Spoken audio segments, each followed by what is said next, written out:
Hello, everybody, and welcome back to the Data Playbook.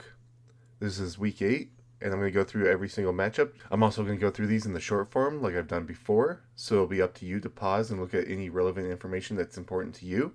I will try to highlight a few pieces, but I'm just going to run through them pretty quickly.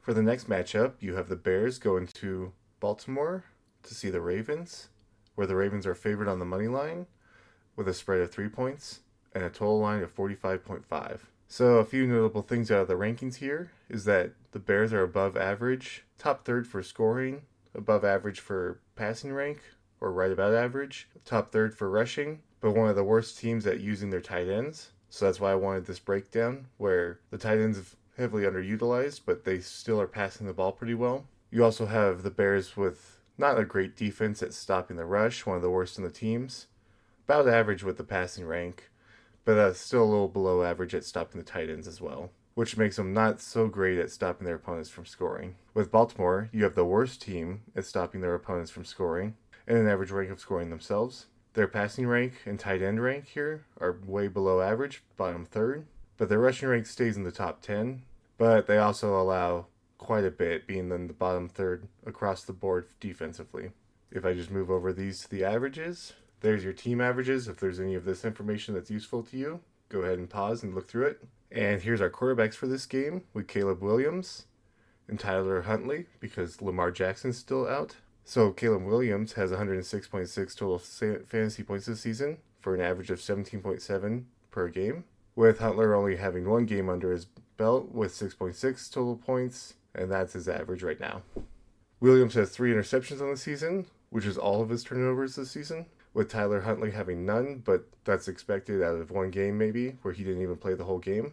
No point in moving over the averages here, but I will for Caleb Williams. If we just look at our carry share from the actual quarterbacks here, you have Caleb Williams here with this third part, so he gets almost 20% of the carry share. And over here on Baltimore, your largest one, of course, is Derrick Henry. And there's probably not much to talk about with Huntley, but he did get 40 rushing yards in one game. So he does have a noticeable little slot here, but probably about 3% of the team's total carries this season. Taking a look at the running backs, you have DeAndre Swift and Derrick Henry, with Swift having 96.5 total season fantasy points for an average of 16.1 per game. Derrick Henry with 73.3 total season points for an average of 12.2. There's only been one turnover from DeAndre Swift and none from Derrick Henry. Switch over to our averages. And since Derrick Henry has one pass, I'll just move the data over. And your breakdowns down here. Since Derrick Henry has that one pass in here, which I should probably remove since it's not that useful, it does take up some space, but still knowing that he gets about 62.5% of the rushing carry share this season. And of course, as expected, DeAndre Swift getting the largest share over here with 50.8% of the total carries by the team.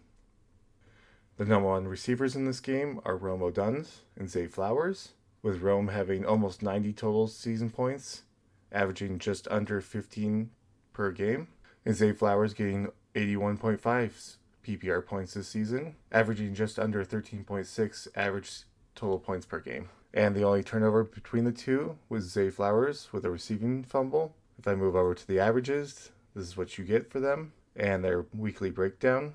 Looking at their receiving share, you have Rome with 26% of the receiving share, and over here with Zay Flowers, 34% of the team's receiving share. And then DJ Moore and Rashad Bateman are your number 2 receivers. Moore having 57.2 total fantasy points this season, 9.5 average per game. Rashad Bateman having 29 total fantasy points this season for an average of 4.8 per game. Flipping over to your averages and your breakdowns. For the team's total, that comes down here where DJ Moore gets 18.7% of the team's receiving share. And over here with Rashad Bateman, you get just under 10% of the team's receiving share. Just a note that this 14.3% here is DeAndre Hopkins. So he's a little bit more favored now than Rashad Bateman is, but it is pretty spread out throughout the team, other than with Zay Flowers. And then ending up with our tight ends, you have Colston Loveland and Mark Andrews. Loveland over here because Cole Kmet's listed as out, so we'll just take a look at him with 16 season fantasy points, averaging 3.1 per game, and Mark Andrews with 50.8 season fantasy points with 8.5 average per game. If I flip over to their averages here, in terms of their total yards. Here you go. And if we look at what percentage that drops out to for their teams, you have Loveland down here with 5.6% of the team's receiving share.